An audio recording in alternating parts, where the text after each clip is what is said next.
Good afternoon. Over the last 3 weeks, I have told you what direct and indirect financial measures have been put in place to help you through this coronavirus pandemic. It is clear from the response that we have received that the effects of the pandemic and the government actions have caused widespread disruption to the lives of the vast majority of you. The financial disruption, of course, will vary and business to business, but there cannot be many of you who are not concerned about what the future holds in store and are questioning when the economy will start moving again. The COVID-19 benefit, or the MIRA for short, opened for business yesterday morning, and as at this morning, had received 1,143 applications for direct financial support. In addition, I can tell you that in the last few weeks, the numbers of people registered for job seekers allowance and indicating that they are unemployed went up by 457 people, representing a significant increase on recent figures that we have reported to the public and Tynwald. Some of you will now be collecting welfare support for the first time. Some of you will be facing serious and significant drops in your income. And for all of you, this must be a massive shock and a time of worry and uncertainty. We are doing our best to process your applications as fast as possible, but I ask you to bear with us during a period of unprecedented demand. Many of you may, through your businesses, be kept in your jobs and roles through our wage support scheme. This scheme will be available online for registrations shortly after the Easter weekend, and we will start to meet the wage support requirements as soon as possible thereafter. The Coronavirus Business Support Scheme has to date received some 2,327 applications. We have already paid out over £1 million to qualifying businesses and expect to continue to receive applications. We are working as fast as possible to process these claims and to get the payments to qualifying businesses as soon as we can. However, I understand there has been some element of confusion, delay and misunderstanding with the processing in some areas. We are working with the Department for Enterprise to try and overcome these issues and bring clarity to these processes. Please understand that whilst we have to get the money to you, we still have to have a responsibility to the taxpayer in general to try and ensure that public funds are being distributed appropriately and that some legitimacy is being applied in terms of verifying a business's and an individual's status. This applies equally across all our schemes, and unfortunately I must warn the minority that we are and we will undertake both proactive and reactive compliance activity in order to verify the validity of all the claims. We will seek the firmest of actions against anybody who has deliberately set out to seek the misappropriation of public funds at this time.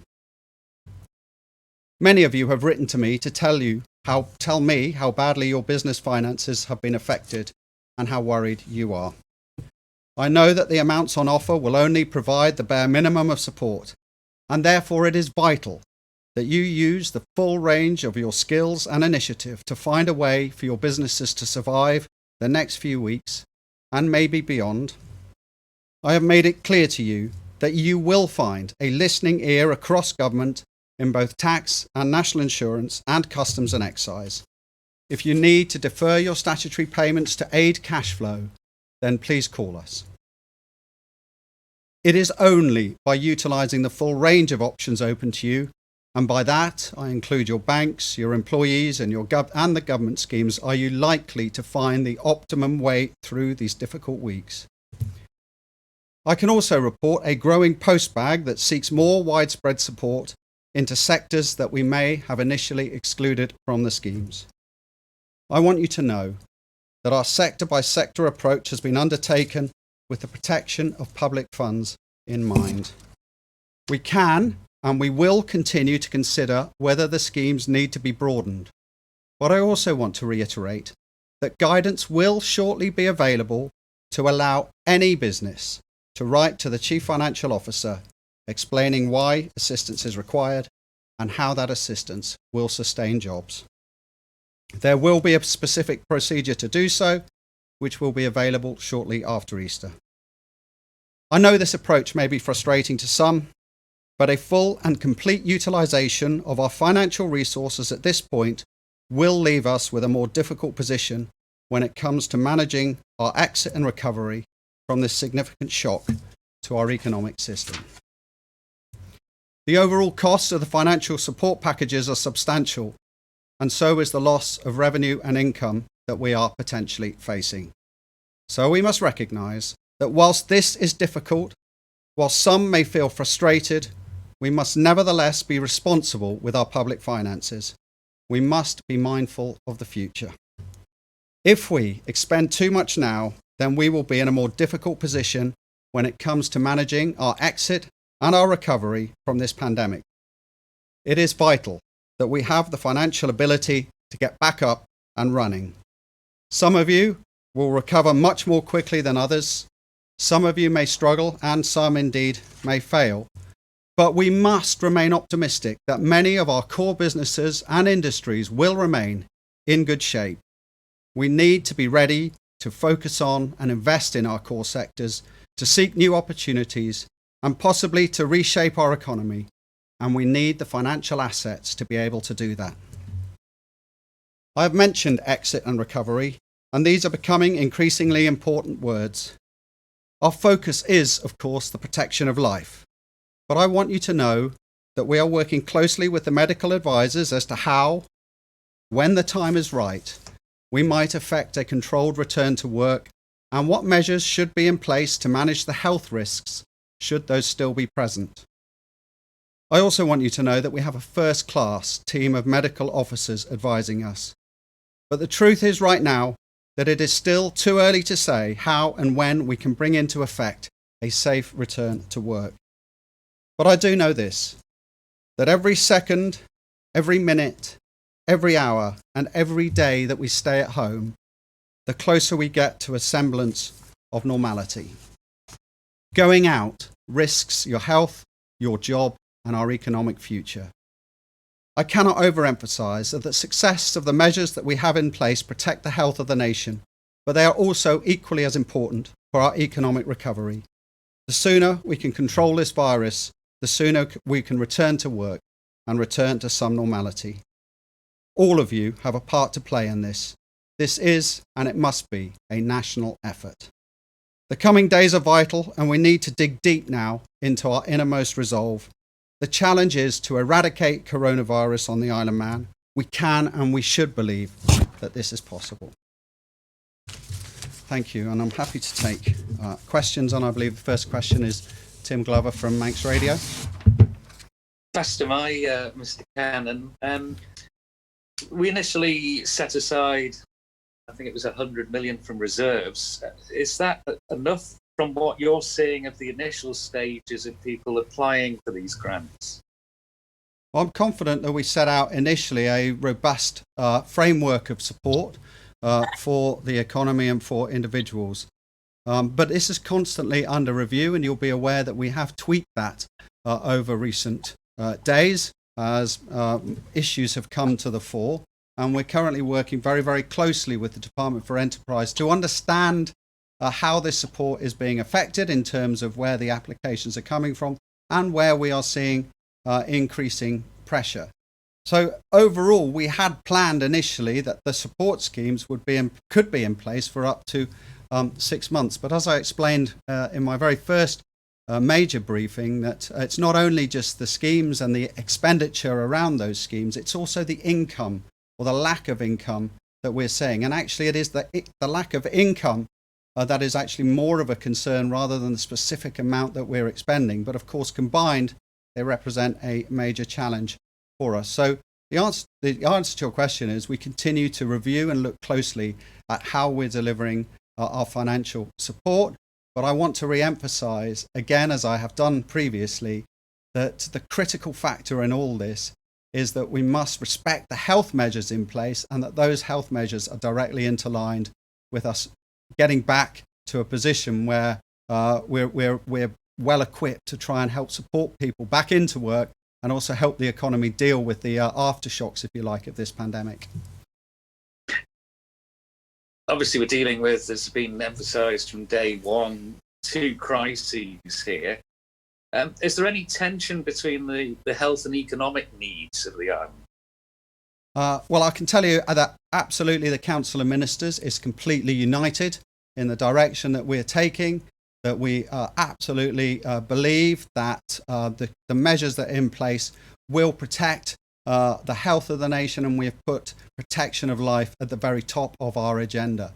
But we all recognise collectively that sooner or later lockdowns will run their course, and so we do need to have sensible discussions about exit strategies and recovery periods. And what I can tell you is that we're jointly engaged with the medical advisors and across the Council of Ministers to try and overcome and understand how and when those sorts of measures would come into play. But there's no tension as such. I mean, we're absolutely united in what we're doing and firmly believe that the measures in place will deliver the outcomes that the island needs to move forward and overcome this virus. Thank you very much. So Chris Cave from Energy. Good afternoon, Mr. Cannon. More than 2,300, you say, have applied for the small business grant, which you said is available to help them through this pandemic. How many have actually received money to date? Well, as I said, I gave you a figure there of £1 million has been distributed out so far to date. I will clarify with you later the exact numbers of businesses that have received that money, but £1 million has been sent out. But you're unable to say how many of the small businesses who've actually applied for this. I think grant. a number. I think you'll find the number of around 600 or so at the moment have received the direct support, and others are being worked on as we speak. So there are many businesses that have been without money for up to 4 weeks since you made an announcement about financial help. You said there are issues with validity, but why has the communication been so poor? Well, I think that you'll have to understand that, for government as well as the private sector, this tsunami, if you like, the implications from this pandemic came upon us on a really quick basis. I don't think the communications have been poor. I think it's taken time to put in place the structures around making sure that the application process was dealt efficiently, that the communication structure was in place to ensure that those administering the applications worked closely with the tax office, had proper and adequate access of this. I've emphasised to you this morning that we want to get money to businesses and to individuals as quickly as possible, but that also does mean to say that in doing so we have to take some responsibility for checking the legitimacy and validity of all these claims. There's so many different circumstances out there, Chris, so many different situations that businesses find themselves in, that in many respects dealing with them all on an individual basis is incredibly difficult, and therefore I sort of reject actually the fact that we've not dealt with this in as quick a time frame as possible. And I think that when you benchmark us against other nations and how quickly they're getting support to their businesses, I think we'll stand up pretty well in terms of that comparison. You may reject that notion, but there are businesses out there who say they've applied for this grant, yet they've not heard whether they are actually eligible to receive it, and they're also told not to apply for MIRA if they've applied for that grant. And it does seem for many businesses out there that the communication on this particular issue has been poor. Yeah, so I think this morning I've acknowledged there's some issues there in terms of delays, some miscommunication possibly that's been going on. We're working to overcome those issues with any project like this, with any reaction like this that's been undertaken. There are a number of issues below the surface that need resolving. We're overcoming those issues. A lot of businesses are getting the support they need. We are having to deal with a number of issues around that, and we're going to continue to work closely to sort it out. But I think the critical thing is, yes, as well as trying to sustain businesses in the short term, we also have to be careful and ensure that we're preparing ourselves to exit out of this. It's all right just, potentially being forced into a position, or I don't want to be forced into a position to expend all our financial resources now and then find that in 2 or 3 months, when the critical period comes, to put in place the support necessary to take the island forward again, that we're struggling to do that. So I think we have to be careful and controlled about how this process is being done, but we're working hard to overcome any issues. Thank you. Thank you, Chris. And Rob Pritchard.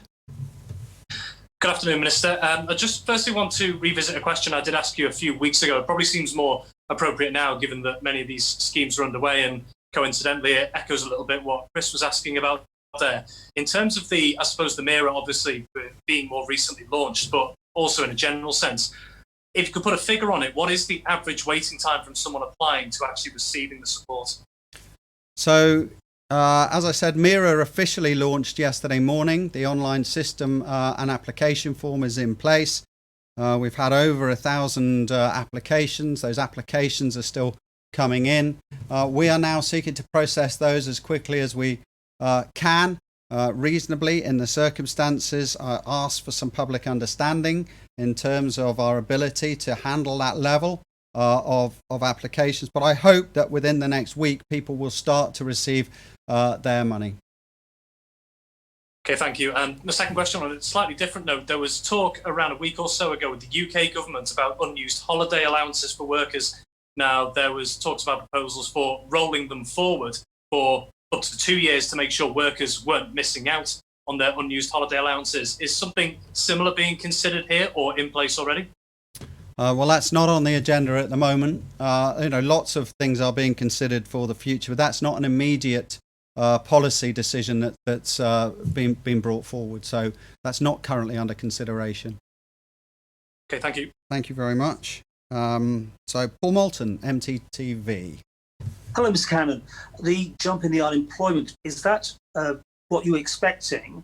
Will it now, do you think, plateau? And thirdly, really, will it go down? Because obviously we hear about these jobs at superstores, the creameries and the post office. Do you think there is some slack there that can bring this number down soon?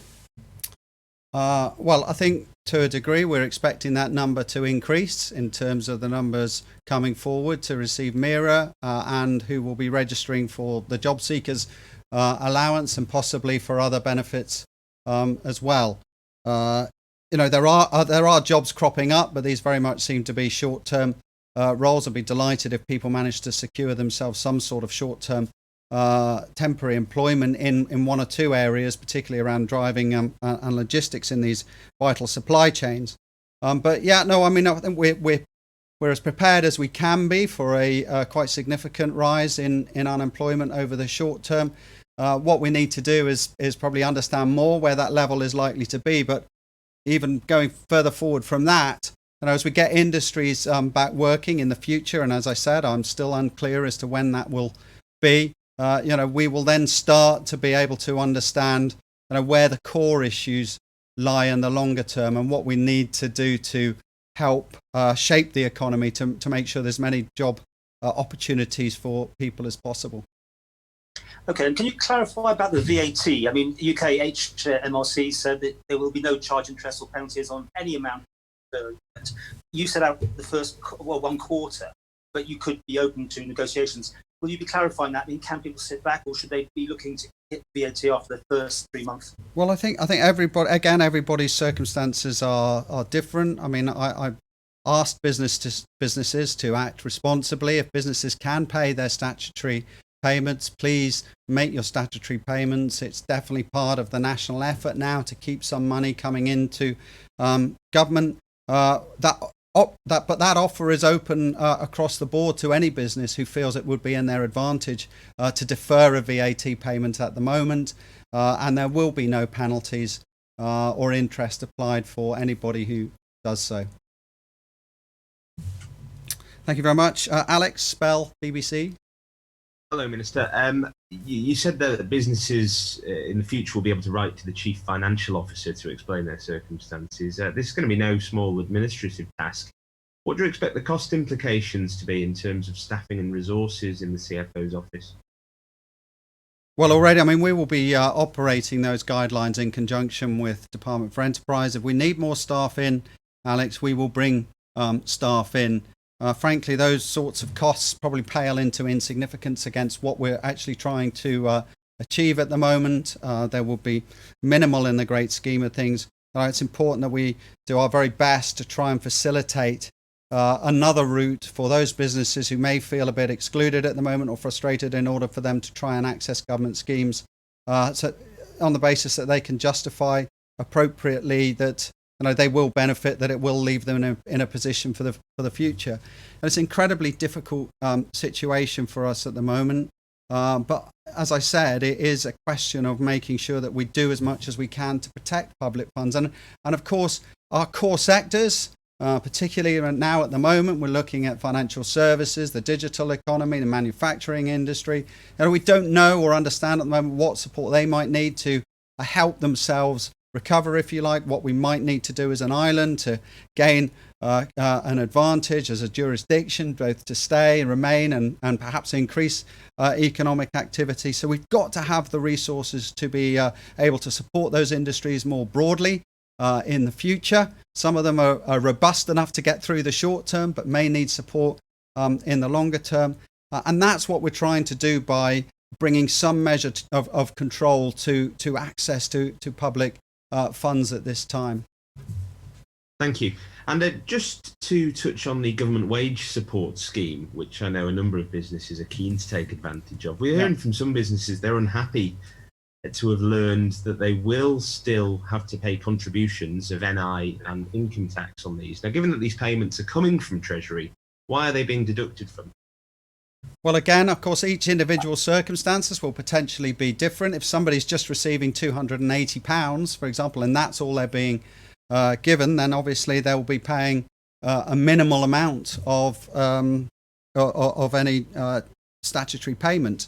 Obviously, if they're receiving half their salary plus the 280, then they will be receiving an increased amount. But effectively, it becomes very, very difficult just to sort of widespread give money in this way with no accountability. I think it's appropriate that we still keep some discipline around the structures of government, around employers' national insurance, around national insurance for employees as well. Because if we don't, we run the risk that actually when we come out of this and we start bringing back these disciplines and charges, we will find ourselves in an even worse position. So it is about maintaining what we regard as discipline within the financial system, within the financial infrastructure, to ensure that government remains has an overall understanding of who's being paid and in what circumstances. Thank you. That's fine. Thank you. Duncan Fawkes from Isle of Man Newspapers. Good afternoon, Mr. Cannon. Good afternoon. Governments around the world, including Mr. Trump in America, are all praying and sending their best wishes at this time to Boris Johnson in the UK. Is the Isle of Man government, doing a similar thing?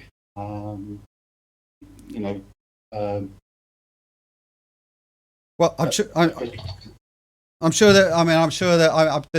assuming that the Chief Minister, if he hasn't already, will be sending the island's very best wishes to Boris Johnson. Clearly, it was a shock to see the events unfolding last night, and absolutely, I'm sure on behalf of all and everybody on this island, we wish him every success in his battle against this virus. And have you still got strong lines of communication with the government there in the UK? Yeah, very, very much so. I mean, across Chief Minister, the Cabinet Office, there's strong links into the UK government. I know the Chief Minister has been communicating with senior ministers across in the UK, and we too have our own links into HM Treasury, and those communication lines are open. So absolutely, important that we maintain that line of communication. And I know the Chief Minister has dealt with a number of issues through utilising the contacts that he's built up over the last 4 years or so. So yes, very much so important that we keep that going. So that, I think, is that. So thank you very much indeed.